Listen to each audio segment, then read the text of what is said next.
Good evening. आज की इस वीडियो में हम लोग बात करेंगे फिजिक्स सेकेंड चैप्टर की, जिस चैप्टर का नाम है फोर्स एंड मोशन। तो सबसे पहले बात कर लेते हैं कि फोर्स क्या चीज होता है। फोर्स वो चीज होता है कि जब किसी वस्तु पर बल लगाए तो उस वस्तु में कुछ न कुछ परिवर्तन होगा। अगर वो वस्तु गति की अवस्था में है तो वो वस्तु विराम की अवस्था में आ जाएगा, या कोई वस्तु विराम की अवस्था में तो गति की अवस्था में हो जाएगा।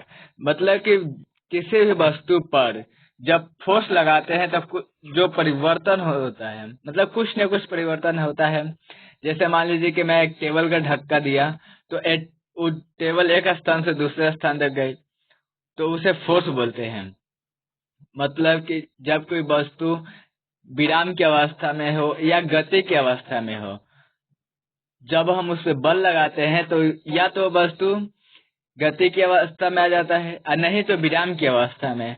तो वस्तु को इस कंडीशन को हम लोग बोलते हैं फोर्स, बल। गति किसको बोलते हैं कि जब कोई वस्तु एक चाल में चले, मतलब वो गति करते रहे हमेशा, मतलब कभी मतलब विराम में ना आए, तो उसे मोशन बोलते हैं। जैसे मान लीजिए कि एक स्थान से दूसरे स्थान तक जाना मोशन कहलाता है सिंपली भाषा में। मान लीजिए कोई आदमी बाइक चला रहा है या साइकिल चला रहा है, तो जो चलाने की गति है मतलब उसी को मोशन बोलते हैं। तो इसमें सबसे पहले हम बात करते हैं स्केलर क्वांटिटी की। स्केलर क्वांटिटी क्या होता है? तो स्केलर क्वांटिटी वो क्वांटिटी होता है जिसमें केवल मैग्नीट्यूड होता है, डायरेक्शन की उसमें कोई जिक्र नहीं होती। जैसे डिस्टेंस हुआ, स्पीड हुआ, ये सभी स्केलर क्वांटिटी हुआ। दूसरा वेक्टर क्वांटिटी। वेक्टर क्वांटिटी की बात करें तो इसमें मैग्नीट्यूड के साथ साथ डायरेक्शन भी आता है, उसे वेक्टर क्वांटिटी बोलते हैं। जैसे वेक्टर हुआ, वेलोसिटी हुआ, एक्सेलरेशन हुआ, एटीसी। इसमें तीसरा जो है इक्वल वेक्टर। इक्वल वेक्टर किसे बोलते हैं?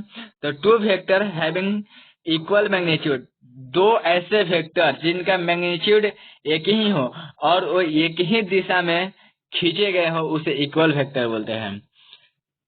चौथा बात करें निगेटिव वेक्टर। निगेटिव वेक्टर किसे बोलते हैं? तो two vector having same magnitude, मतलब दो ऐसे वेक्टर जिसका मैग्नीट्यूड सेम हो लेकिन जो उसका लाइन खींचा हो, जो लाइन ड्रा किया गया हो, वो एक दूसरे का अपोजिट हो, उसे निगेटिव वेक्टर बोलते हैं।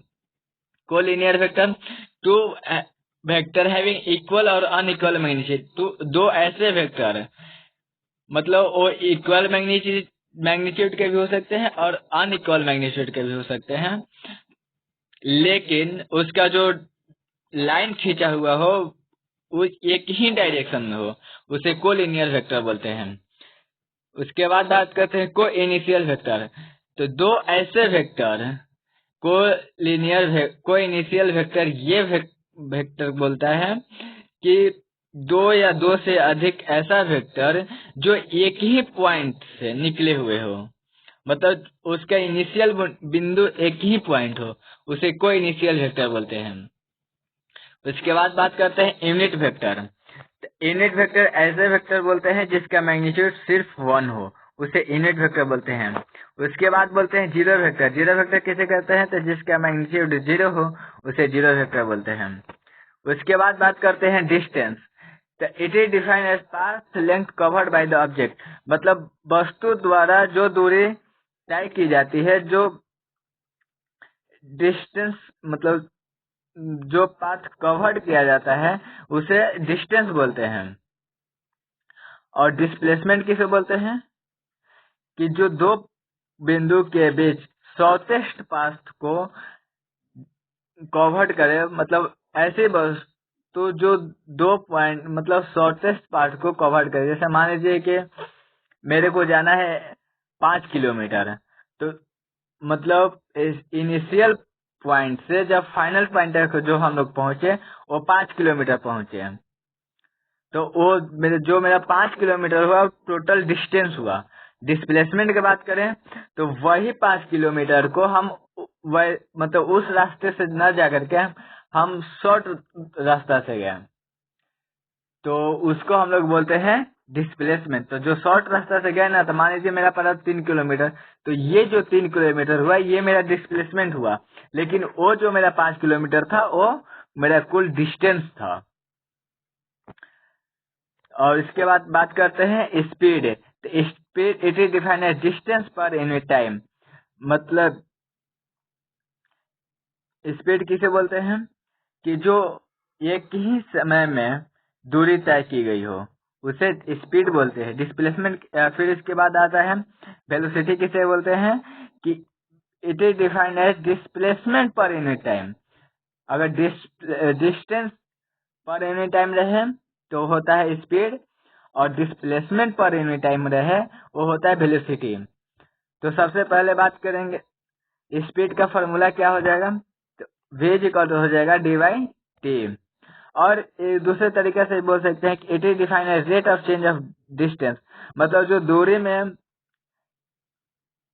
इकाई समय में जो दूरी में परिवर्तन हो उसे स्पीड बोलते हैं। और यूनिट का स्पीड का जो यूनिट होता है मीटर सेकंड इनवर्स होता है, और इसका डायमेंशनल फार्मूला m0lt इनवर्स होता है। और वेलोसिटी की बात करें तो ये जो है डिस्प्लेसमेंट, मतलब जो विस्थापन में पर इकाई समय में जो विस्थापन में परिवर्तन होता है उसे वेलोसिटी बोलते हैं।